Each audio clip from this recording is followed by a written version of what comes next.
오늘은 여호와께서 구하시는 것이라는 제목으로 은혜를 나눠보겠습니다.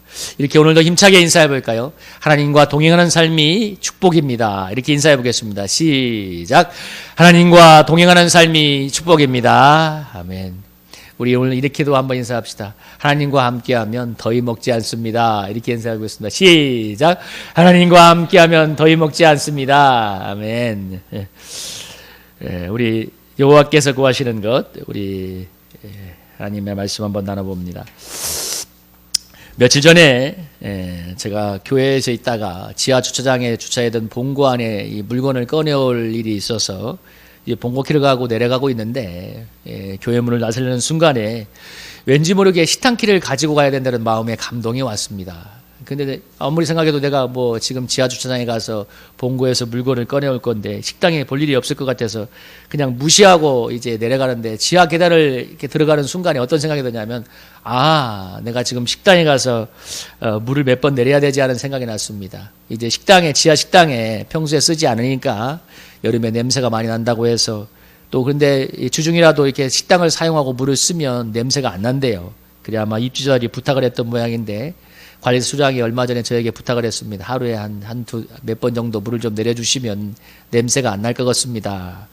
근데 그 지하 주차장을 내려가는 순간에 그 생각이 그날 떠오른 거예요. 그날 내가 물을 안 내렸었거든요. 그래서 이제 본고에서 물건을 꺼내온 다음에 다시 본당에서 열차를 가져다가 이제 지하 식당에 가서 물을 좀 내리고 올라왔는데요. 그러고 나서 가만히 생각해 보니까 어떤 생각이 들었냐면, 그게 분명히 성령의 감동이 맞았구나. 하나님의 내 마음에 문을 여는 순간에 너 식당길을 가지고 가서 내려간 김에 식당에 물도 좀 내리고 와라 하는 하나님의 나도 저를 향한 섬세한 인도였는데, 제가 그때 어떤 생각이 들었냐면 하나님은 이렇게 정말 작고 작은 우리 일상의 일들도 대화하고 인도하고 계신다는 사실입니다. 그때 제가 정말 마음으로 깊이 다가왔습니다. 하나님은 아울러서 하나님은 나와 정말 대화하고 싶어 한다는 사실에 마음 깊이 다가왔는데요. 여러분 한번 물어볼게요. 여러분 제가 아까 지난 며칠 전에 문을 열고 나가는 순간에 하나님이 주신 감동이 성령의 감동입니까? 그냥 떠오른 겁니까? 그냥 본능이 느낀 겁니까? 저는 분명히 그날 그 일을 겪고 나서 정말 자그마한 일이지만 하나님은 자그마한 우리의 일상의 일도 함께하고 대하고 싶어 한다는 사실을 마음으로 이렇게 느끼게 되었습니다. 여러분 하나님은 정말 우리의 삶의 모든 문제와 함께하고 싶어 하시고 우리를 도와주고 싶어 하시는 분입니다. 왜 그런가? 하나님의 인격을 지닌 분이고 하나님이 우리의 아버지가 되시기 때문입니다. 여러분 우리 가족이 있으면 가족은 늘 대화를 하잖아요. 우리 저녁에 밥상에 모이면 오늘 어떻게 했는가, 이런 일이 있었는가 저런 일이 있었는가 대화를 하면서 여러분 그거에 대해서 시시콜콜하게 대화를 나누며 함께 하지 않습니까? 또 어려운 일이 있으면 도와주기도 하고 또 고민을 들어주는데요. 이처럼 하나님이 우리와 함께하고 대화를 나누기를 원하시는데요. 얼마 전에 운전을 하고 가다가도 제가 이런 기도를 한 적이 있었습니다. 하나님, 저는 정말 이렇게 목회를 열심히 하려고 하는데 이렇게 힘듭니까? 그러니까 하나님이 제게 주었던 감동이 뭐냐면 너무 뚜렷한 감동이 왔어요. 나는 너에게 열심히 하라고 말한 적이 없어. 나 뭐라고 말씀해? 하나님은 내게 나는 네가 정말 안식하기를 원한다. 그리고 또 하나는 뭐냐면 제발 나하고 대화 좀 하자. 저는 기도를 많이 한다고 했는데 물론 기도 많이 하는 거 감사한 일이죠. 근데 하나님은 좀 더 인격적인 대화를 원한다는 것을 그때 깨닫게 해주셨는데요.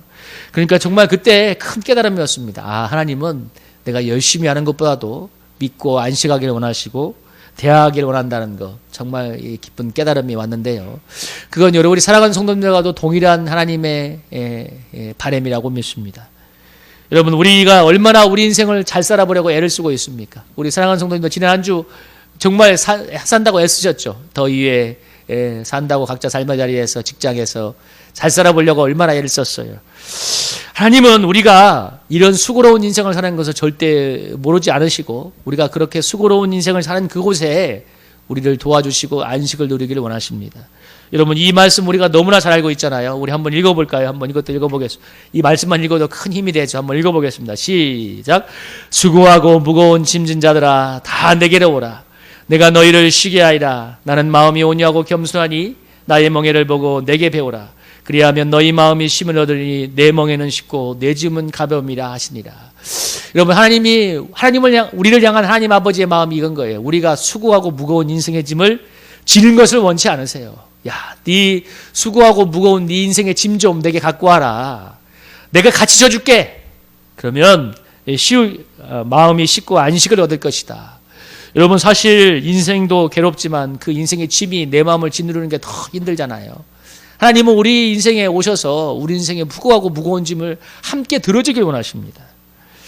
여러분, 여기서 이 소가, 우리나라는 소가 한 마리가 멍이라는 게 이 쟁기를 갈 때 그 쟁기에 연결한 그 소위에 있는 그 기구들 아닙니까? 이 사진을 보면 이게 이제 우리나라는 소 한 마리가 쟁기질을 할 때 그런데 이게 다른 나라에서는 이렇게 소 두 마리가 함께 멍에를 집니다. 여기서 이 장면을 보면 이해가 되실 거예요. 여러분, 팔레스타인 지방에서 이렇게 소 두 마리가 함께 멍에를 끌고 가는데, 여러분, 멍에를 함께 한 마리가 매는 것보다 멍에를 이렇게 두 마리가 함께 매는 게 훨씬 가볍겠죠. 근데 여기서 함께 메고 가는 게 중요한데 핵심은 뭐냐면, 가볍게 메고 가려면 소 두 마리의 호흡이 아주 중요하다는 거예요. 하나는 앞서가는데 하나는 안 가고 있으면 더 힘들잖아요. 그런데 우리 주님이 우리가 함께 멍에를 메고 가기 원하시는데, 우리 인생의 짐을 져주기 원하시는데, 주님이 멍에를 메워주시면 얼마나 가볍고 여러분 안식을 누리겠습니까? 수고하고 무거운 짐 내게로 가져오라고 하지 않습니까? 근데 여기서 중요한 것은 주님과의 호흡이고 주님과 함께 가는 거예요. 여러분, 소 두 마리가 함께 가는 게 중요하잖아요. 발을 맞추어서 이렇게. 그럴 때 멍에를 잘 메고 편하게 갈 수 있지 않습니까? 주님은 우리를 너무나 잘 알고 계시고 우리와 우리 인생을 향해서 완벽한 계획을 갖고 저렇게 가고 계시는데, 중요한 건 내가 우리 주님과 얼마나 호흡을 잘 맞추냐는 겁니다. 여러분, 제가 아까 예화를 말씀드렸죠. 제가 그날 주님은 분명히 제게 문을 나가는데 말씀하셨어요. 야, 기왕 이 더운 여름날 지하 주차장까지 가는데 가서 이 교회 식당길을 갖고 와서 한꺼번에 일을 하면 편하지 않냐. 근데 일을 그날 전 두 번 했거든요. 왔다 갔다가 올라왔다가 또 두 번, 땀을 두 배로 흘렸어요. 근데 주님은 분명히 저에게 말씀하셨어요. 야, 그 가는 길에 그 식당길을 가지고 가. 그러면 네가 두 번 갈 거 한 번만 가면 되잖아. 여러분, 이게 멍에를 맬 때 어떻게 해야 돼요? 함께 주님과 대화를 해야 되는 것입니다.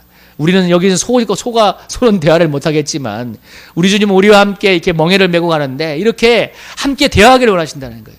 대화를 하고 매일매일 사소한 일도 함께 대화하고 호흡을 맞추어 갈 때, 여러분, 이렇게 소 두 마리가 멍에를 메는 것처럼 우리의 수고하고 무거운 짐을 주님이 맡아주시고 우리가 정말 참된 안식을 누리게 될 줄로 믿습니다. 그래서 우리가 이 일상의 삶을 주님과 함께 이렇게 호흡하는 게 그렇게 중요한 거예요. 여러분, 우리가 수시로 대화를 해야 무엇인가 이렇게 대화가 되고 교제가 되고 이렇게 커뮤니케이션이 이루어지지 않습니까? 그리고 호흡을 맞추어 갈 수 있잖아요. 주님과도 마찬가지인데, 제가 며칠 전에 있었던 그 사건이 정말 좋은 저에게 큰 깨달음을 주었습니다. 그때 주님이 말씀하실 때 제가 들으면 됐잖아요. 주님께 물어보고 조금만 몇 초만 멈추어서서 주님 그게 무엇이죠? 물어봤으면 주님이 식당이라는 단어를 떠오르게 했을 건데, 그 생각이 들더라고요. 지금 돌아보면. 내가 그 순간에 그냥 빨리 가서 본고에서 물건을 꺼내와야지 하는 게 아니라 문을 여는 그 순간에 한마디만 더 했으면, 주님 몇 초만 멈추어서 왜 식당 키를 갖고 가는 마음이 떠올랐을까요? 몇 초만 더 머물러서 물어봤다면 주님이 교회 식당에 물을 내리는 것을 떠올리게 하셨을 것입니다. 여러분, 그 계단을 내려가다가 그 생각이 났거든요. 오늘 본문에서 이 천천의 수양과 번제보다 우리 주님이 무엇을 원한다고 했습니까? 정의를 행하고 인자를 사랑하고 겸손하게 하나님과 함께 행하는 것을 정말 원하신다고 말씀하시는데요. 하나님은 우리가, 여러분, 일주일에 한 번 주일 예배 드리는 것으로 신앙생활을 땜빵하는 것을 원하지 않습니다. 여러분, 일주일에 한 번 예배 드리는 것으로 신앙생활의 변화를 기대할 수 없잖아요. 우리가 잘 알지 않습니까? 신앙생활은 안 그래 이건 하나의 형식을 지킬 수 있는 것밖에 되지 않을 수가 있는데, 정말 잘못하면 일주일에 한 번 예배드리는 것을 만족한 썬데이 크리스찬으로 전락하기가 너무나 쉽습니다. 하나님은 우리가 이 그림처럼 날마다 주님과 동행하면서 하나님이 주시는 충만한 기쁨과 평화와 안식을 누리기를 원하십니다. 정말 수고하고 무거운 짐을 우리에게 져주시고 하나님이 주시는 안식과 평안을 정말 우리가 누리기를 원하시는데, 그래서 정말 하나님이 주시는 은혜와 평안을 얻기 때문에 우리 삶이 기쁘고 행복해서, 그래서 우리의 삶이 전도가 되는 삶을 원하세요. 여러분, 부모가 자녀에게 무엇을 바라겠습니까? 부모가 자녀에게 여러분 요한 3서에도 이 말씀이 나오잖아요. 부모가 자녀에게 바라는 게 뭐라고 했습니까? 사랑하는 자여 내 영혼이 잘된 같이 내가 범사에 잘되고 강건하기를 내가 간구하노라. 여러분 우리 부모가 자녀에게 무엇을 원하겠어요? 부모가 정말 자녀가 잘되고 행복하기를 원하지 않습니까? 마찬가지로 우리 주님은 우리가 주님과 동행함으로써 행복하고 기쁜 삶을 누리는 것을 정말로 간절히 원하고 있습니다. 그래서 범사가 잘 되는 그런 삶으로 초대하고 있는데요. 오늘 본문에 등장하고 있는 이스라엘 백성이 어떤 사람들이었냐면 이 주님과 이렇게 함께하는 동행하는 신앙생활의 핵심을 잃어버렸기 때문에 율법적이고 습관적인 신앙생활에 젖어서 신앙생활의 맛을 잃어버린 사람들이었습니다. 그러니까 그들의 삶이 어떻게 되냐면 여러분 미가서 6장 9절 12절에 보면 여러분 내가 만일 부정한 저울을 썼거나 주머니에 거짓 저울을 두었으면 깨끗하겠느냐. 부자들은 강포가 가득하였고 주민들은 거짓을 말하니 그 혀가 입에서 거짓대도다. 미가서 7장 2절에 6절에서 보려면 뭐라고 얘기하냐면 경건한 자가 세상에 끌어졌고 정직한 자가 무리 가운데 없으며 두 손으로 악을 부지런히 행하고 지도자와 재판관이 뇌물을 구하고 권세란 자기 마음의 욕심을 말하고 여기 뭐라고 했어요? 5절에 보면 이웃을 믿지 말고 친구를 의지하지 말고 내 품에 묵은 여인도 내 입의 문을 지키라고 할 정도로 너무 불의와 부정부패가 만연하니까 불신이 만연한 세상, 거짓이 만연한 세상이 되어서 정말 부패가 만연한 세상이 되어서 하나님의 심판이 임박한 그런 세상이 되었습니다. 여러분 너도나도 부도를 행하고 거짓되는데 누가 정직하거나 경건한 삶을 살려고 했어요. 근데 여기서 이 이유가 무엇이었냐면 이스라엘이 오랫동안 습관적이고 정말 이 율법적인 신앙생활만 거듭하다 보니까 이 하나님과 동행하는 신앙생활의 참맛을 잃어버리고 하나님 생명력을 누리지 못하니까 이렇게 저절로 그냥 이렇게 되는 거예요. 그냥 그 죄가 들어오고 부패가 들어와서 심판을 향해 가는데요. 여러분 그래서 주님께서 뭐라고 하는 거예요? 내가 너에게 정말 구하는 것은 천천의 순양과 번제보다 그러니까 너희들이 외형적으로 그렇게 신앙생활을 하려고 애쓰지 말고 정말 내가 너에게 구하는 것은 공의를 행하고 인자를 사랑하고 나와 동행하는 삶을 원한다. 하나님과 동행하는 삶이 없으니까 하나님을 경외하지 않게 되고 그리고 공의와 인자를 잃어버리게 되고 그래서 이렇게 부정하고 부탈한 사이가 되어버렸습니다. 그래서 하나님의 심판을 자초하게 되었는데요. 정말 하나님께서 오늘 우리 그리스도인들에게 특별히 현대교회를 살아가는 우리 그리스도인들에게 원하는 것이 습관적이고 율법적인 신앙생활이 아니라 하나님과 이렇게 겸손하게 늘 일상의 삶에서 동행하는 그런 삶을 간절히 원하고 계십니다. 여러분 오늘 요즘 제가 아까 우리가 기도했는데 요즘 우리가 일본과 무역전쟁도 있고 북한과의 이런 핵 문제로 해서 나라가 어렵지 않습니까? 그래서 일본 제품을 불매하고 또 일본에 여행을 가지 말자 뭐 이렇게 얘기를 하기도 하고 정말 또 어떤 사람들은 북한 체제가 무너지라고 기도하는 사람들도 있는데 여러분 정말 그것이 애국일까요? 물론 어느 차원에서 애국이 될 수 있겠지만 정말 애국이라면 저는 오늘 그리스도인들이 이 말씀을 앞으로 돌아오는 거라고 믿습니다. 정말 겸손하게 하나님과 공의를 행하고 인자를 사랑하고 겸손하게 하나님과 함께 행하는 삶 하나님을 경외하고 하나님과 동행하는 삶을 살아가게 되면 하나님을 경외하게 되고 그리고 정의를 행하고 인자를 사랑하는 삶으로 나아가게 되어 있습니다. 그렇게 우리 그리스도의 삶이 빛된 삶으로 변화되어 갈 때 이 나라의 공의와 정의가 물같이 흐르고 사랑이 흐르는 사회가 되어서 이 나라가 정말 변화되고 하나님이 축복하시는 나라가 되어지는 것입니다. 정말 이때에 우리가 애국이라면 우리 그리스도인들이 정말 하나님과 함께 행하는 삶으로 다시 한번 그 신앙생활의 핵심을 다시 한번 본질을 회복하는 것이라고 믿습니다. 하나님은 우리의 아버지가 되어주셔서 우리와 대화하고 우리의 인생의 짐을 함께 져시고 우리가 평안한 삶을 살면서 정말 하나님의 복된 삶을 누리며 그 삶이 간증이 되고 전도가 되기를 간절히 원하십니다. 많은 사람들이 하나님과 대화하는 것을 굉장히 어렵게 여겨요. 여러분 제가 아까 처음에 했던 간증이 있는데 여러분 제가 문을 열고 나갈 때 하나님께서 분명히 저에게 그런 감동을 주었는데 여러분에게는 그런 감동을 주시지 않을까요? 저는 틀림없이 날마다 주고 있다고 믿습니다. 근데 많은 사람들이 하나님과 대화하는 것을 뭐라고 생각하냐면 기도를 많이 하고 성경을 많이 읽어야 하나님과 대화할 수 있다고 생각하는데 그것이 아니라 하나님께 마음을 드리고 하나님께 집중하기만 하면 여러분이 하나님의 음성을 틀림없이 들을 수 있습니다. 여러분 오늘도 여러분이 정말 하나님께 말씀드리고 싶은 것이 있으면 마음으로 알아보시고 조금만 집중해서 하나님의 음성을 들어보시면 하나님의 음성이 들려줄 줄로 믿습니다. 그리고 하나님의 음성을 듣는 건 어려운 게 아니에요. 하나님의 음성을 듣고자 대화하고자 마음을 가지고 시도하기만 하면 여러분 하나님께서 저와 여러분의 삶에 친밀한 동행을 이루어 주시고 그 삶 속에 놀라운 하나님의 안식과 기쁨이 임하여서 우리의 삶이 여러분 평안과 행복 가운데로 나아가고 그 삶에 전도가 이루어질 줄로 믿습니다. 여러분 이 삶이 정말 이 나라의 애국이에요. 우리 그리스도의 삶에 정말 참된 평안 속에서 안식을 누리며 공의와 정의를 행하는 사람, 사랑의 삶을 살아갈 때 이 사회에 변화가 오고 애국의 삶이 데려워지는 것입니다.